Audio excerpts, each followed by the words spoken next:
Entonces, desde ahí no había una igualdad, porque no hablan desde el punto de vista biológico hombre y mujer, o desde el estatus social el varón o la dama. No, al hombre le ponen el varón y a la mujer la dama, y ahorita sí está. Y fíjate, en latín, varón viene de vir, que es viga, y la viga es lo que sostiene algo. ¿Quién sostiene la casa? El hombre, ¿no? Socialmente. Claro. Entonces, desde ahí faltan muchas cosas. Entonces, socialmente se nos reconoce y legalmente se nos reconoce la igualdad, pero falta pues que la mujer se empodere. Entonces, por eso tuvo que México crear ordenamientos legales, federales, cada estado los suyos, tipificar delitos y demás, y, políticas públicas enfocadas a la mujer. Y a veces el hombre puede decir, ¿y por qué el Instituto de las Mujeres? ¿Y por qué el feminicidio? El feminicidio? ¿Y por qué la ley de acceso a la mujer es una vida de violencia? ¿Y por qué no hay contra el hombre? No es una conducta discriminatoria, sino que México dice, como tú, hombre, socialmente estás empoderado, ahora tengo que impulsar a la mujer. Entonces dice, tú espérame, y eso se le llaman medidas de nivelación. Al quien tengo que nivelar al lugar donde tú estás es a la mujer, porque tú estás empoderado. Porque dice México, si parto de una igualdad, de proteger a los dos al mismo tiempo, no va a ser una igualdad porque no están igual. El hombre socialmente está aquí, la mujer acá. Sí, vaya un momento. Entonces que dice, siempre van a estar, ¿no?, así. Entonces dice, ¿qué tengo que apostarle a la equidad? Impulsar a quien lo necesita. Tú, hombre, ahorita no lo necesitas. Quien necesita un instituto jalisciense de las mujeres eres tú. Quien necesita que se tipifique el feminicidio es la mujer. Quien necesita se le proteja contra la violencia es la mujer. Eso se llama nivelación. Te voy a nivelar. Ya cuando estés aquí, a partir de aquí ya voy a impulsar la igualdad, cuando estén iguales. Y por eso también se habla de medidas afirmativas. El Estado va a considerar los tiempos en los que debe de cambiar esas medidas, porque si no lo cambia, el otro grupo se va a empezar a empoderar y, como dicen por ahí, puede ser el mismo infierno, pero ahora con diferente diabla, ¿verdad? Así es. Entonces, el Estado debe de hacer los cambios. No, y suele suceder, si te fijas ya, esa falta de información, conocimiento, etcétera, hablando ya del núcleo como familia, ya está sucediendo, ¿no? Sí. Donde la mujer comienza a perder el piso también y empieza esta lucha de poderes que sale o resulta en una división, en un divorcio, en una separación, en un no nos podemos ni ver, ¿no? Sí, y por ejemplo, quizá en mujeres de nuestra edad en adelante somos un poquito más conscientes de ver este empoderamiento y demás, y lo hacemos como que con razonamiento, y si me paso, ¿qué pasaría? Y los pros y contras. Pero las nuevas generaciones no lo ven. Por ejemplo, en estadísticas de violencia, en las chavitas en la etapa adolescente, se nota más marcada la violencia hacia los hombres. Entonces, ahí, ¿qué debe hacer el Estado? Empezar a detectar ese foco rojo y girar medidas políticas y de prevención y de atención a ese sector. Entonces, por eso las medidas de nivelación y de afirmativas son temporales. Entonces debe de ahora impulsar la igualdad o la protección también al hombre, supongamos en esa edad. A ver, yo escucho ahorita en el radio, y no sé si ustedes allá en su casita lo han escuchado, pero hay un anuncio en radio que dice, ni muy valientes, ni muy cobardes, o ni muy trabajadores, haciendo una comparación. Por ejemplo, la mujer dice, ni en mi casa, y el hombre dice, ni en mi trabajo, ¿no? O sea, no nos pongas etiquetas ni nos pongas en los extremos. Esta campaña que estamos escuchando ahorita es de equidad, de igualdad, de paridad. ¿En qué parte estamos ahorita? Hablando de campaña gubernamental, hablando de ejercicio de gobierno. Bueno, mira, estamos haciendo mucha difusión de la equidad, pero ya debemos de estar cambiándole a las acciones, el enfoque que le estamos dando, ya debemos de estar impulsando la igualdad. Porque ya empiezan a empoderarse algunos grupos que si seguimos más tiempo así, podemos cambiarle la balanza y va a ser lo mismo. Entonces ya debemos de impulsar la igualdad. Por ejemplo, a nivel federal ya tenemos 6 años y a nivel estatal 4 años de la ley de igualdad entre mujeres y hombres. Entonces, si todavía no se conoce, la población todavía no lo conoce, pues ya hay que empezar a hablar sobre ella. O sea, jurídicamente ya existe esta ley, ya se le dio vida hace años, pero entonces de nada sirve que nomás la pongamos en el stand. O sea, hay que difundirla a la sociedad de que existe la ley de igualdad y que todos somos iguales y el hecho de ser hombre o ser mujer no va a hacer que tenga más derechos o menos, ¿no? Entonces, y que empecemos desde nivel preescolar, por ejemplo. A los niños les empezamos a tatuar que hay hombres y que hay mujeres. Cuando les decimos, las niñas su carpeta rosita y el niño su folder azul para guardarle sus trabajos en preescolar. Entonces el niño ya empieza a enmarcarse las diferencias de que las niñas es una cosa y los niños otro. Cuando podemos empezar desde temprana edad a respetar esas diferencias, pero hablar de responsabilidades compartidas. En el caso, por ejemplo, los regalos ahora para Navidad están estereotipados. A las niñas vamos a darle un muñeco o trastecitos y al niño el carrito en la autopista. Y de grandes sí lo vemos. La mujer está en la crianza, el hombre provee y es el que anda fuera de casa con el carro, por ejemplo.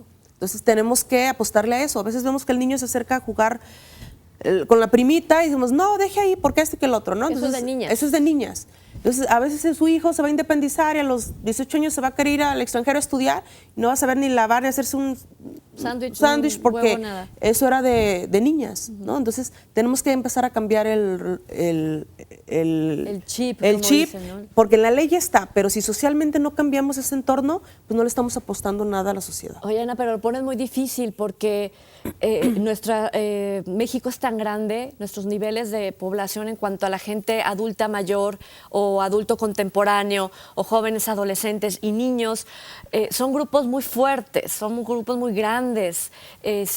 ¿Cómo haces para crear una sola política y que todos a la par podamos entender una misma filosofía? O sea, ¿cómo empezar a cambiar, por ejemplo, las personas adultas mayores, ¿no? La política, bueno, van a ser varias políticas públicas, no va a ser nada más una, pero todas deben de tener un enfoque de género. Entonces deben ser transversales porque va a ser en todos los niveles del gobierno, federal, estatal, municipal, en todos los sectores. Entonces, el diseño que se debe de hacer para llegar a implementarlo debe de ser analizando al sector al que vas. Entonces, vas a buscar la forma, cómo te vas a dirigir con los adultos mayores, para eso a través del INAPAM, por ejemplo, cómo te vas a dirigir a los jóvenes, quizá con el Instituto de la Juventud, cómo te vas a dirigir a nivel preescolar y te apoyas de Secretaría de Educación Pública y digo la federal y la del Estado. Entonces buscar todos los enfoques y lo único que van a tener semejante va a ser que va a ser con perspectiva de género esa política, pero ya la implementación, el diseño va a ser específico pensando en cada grupo al que va a ser dirigido. Porque, por ejemplo, con los adultos mayores no les vas a poder cambiar esa cuestión cultural que traen de 40, 50 años atrás. Va a ser diferente. Ahí quise hablarles de qué son las conductas discriminatorias y cómo que ellos identifiquen que eso donde están marginados o donde estén marcadas esas diferencias, que eso es una conducta discriminatoria aunque ellos no lo vean. Y con los niños empezarles a hablar de la inclusión desde pequeñitos. Pues es buscar enfoques diferentes con cada grupo al que te diriges. Aparte, por ejemplo, también la pluriculturalidad.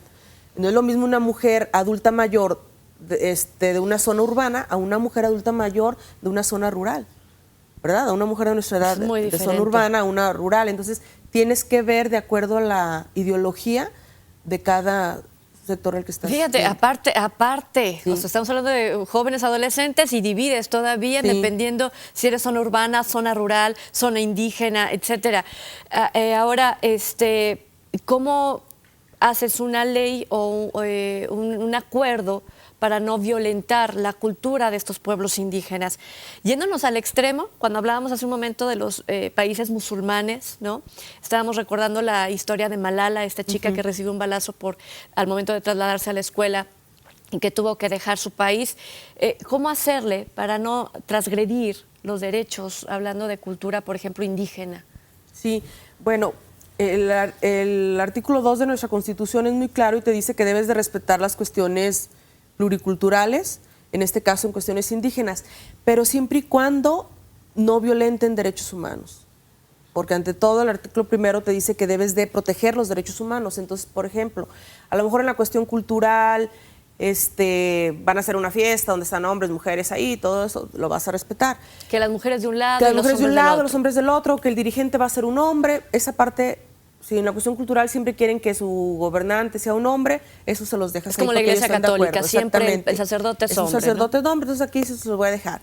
Pero hay cuestiones ya violatorias de derechos humanos. Por ejemplo, hay zonas indígenas en Oaxaca, Chiapas, donde a los 12 años se da el matrimonio forzado o servil. Entonces, ahí es un hecho violatorio de derechos humanos. ¿Por qué? Porque la niñez merece una atención especial.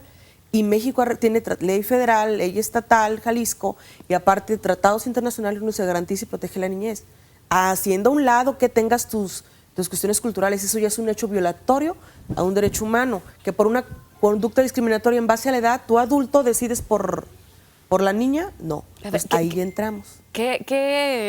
Para ser específicos, ¿Qué actos por ejemplo, los sectores indígenas son violatorios de los derechos de las niñas? Por ejemplo, es el de casarlos de forma obligatoria. Sí, por ejemplo, el de casarlos. Inclusive, en la ley de trata de personas te habla que uno de los tipos de explotación, en la ley de trata de personas te dice que son 11 tipos de explotación de tratas.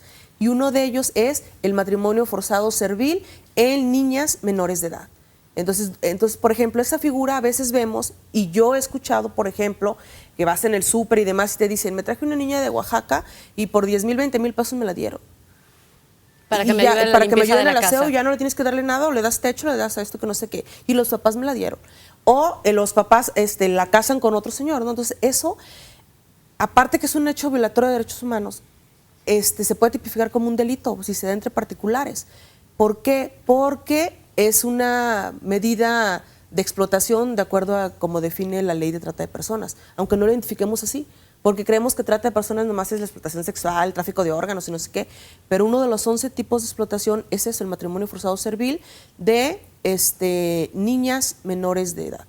Ojo, porque en las ciudades grandes Sí. como Monterrey, Guadalajara, Ciudad de México, hay una costumbre de contratar para el servicio doméstico a estas chicas y muchas veces no sabemos bajo qué condiciones. Sí, exactamente, y ni siquiera a veces esa persona que contrata a esa niña cree que, pues primero ve en la bolsa, ¿no? Y dice, bueno, me costó 20,000 pesos, 25,000 pesos y le voy a dar techo, comida y no sé qué, pero sin darse cuenta que también ellas están cometiendo un ilícito. Entonces eso pues está grave. ¿Por qué? Porque para empezar son personas. Son seres humanos y tienen el derecho por el simple hecho de serlo. Su condición de indígena, su condición de mujer, su condición de edad, las hace vulnerables, pero no hace que pierdan sus derechos humanos. Y que en algún momento, después de 4 años de estarles sirviendo bajo una situación de esclavitud, porque muchas veces Pues no tienen, como no les exactamente. pagan una cantidad suficiente, no tienen dinero para irse a Oaxaca, por ejemplo, un fin de año, ¿no? A visitar a la familia. No las dejan ir, No. o no tienen por qué, porque no tienen con qué moverse. En algún momento ellas pudieran aplicar una demanda y proceder. Claro, ¿no? claro. Y es un delito también, aparte. Ahí también entraría la condición de siervo, o sea, porque tengo una deuda eterna de pagarte esos 20,000 pesos que como no me das dinero, pues ¿cómo te la voy a pagar? ¿Cómo voy a poder regresar con mi Entonces fue un familia? acuerdo entre particulares, pero la afectada, ese es Exactamente. otro cantar. Y vamos a hablar de esas y otras violaciones a los derechos humanos, específicamente de la mujer, sin duda, no resaltando pues que sea más importante o mayor la violación hacia los derechos de la mujer, también los hombres, también las personas de la tercera edad, también los niños, todos somos grupos vulnerables de una u otra forma. Vamos a la pausa y regresamos.